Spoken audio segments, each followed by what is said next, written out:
Danes ugotavljamo oziroma poskušamo dobiti informacije iz podjetij, za katere vemo, da so utrpela največjo škodo, kako jim gre, če so že ocenili škodo.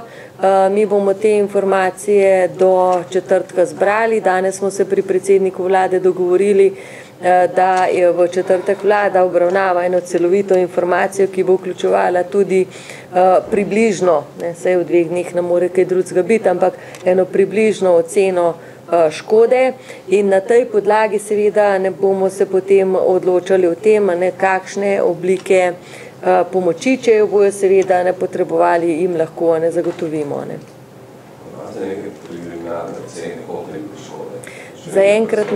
Zaenkrat ne. Jaz sem se tudi odločila, da bom jutri obiskala nekaj teh podjetij, največjih, kot so Eti, Zlake, Sveja, kjer je tudi iz samih poročanj iz medijev bilo pravzaprav razvidno, da je škoda kar precejšnja in da lahko pričakujemo več mesečne zastoje proizvodnje, in seveda z direktorji teh podjetij se bom pogovorila o tem, kaj pravzaprav in na kakšen način lahko država oziroma Ministrstvo za gospodarstvo pomaga.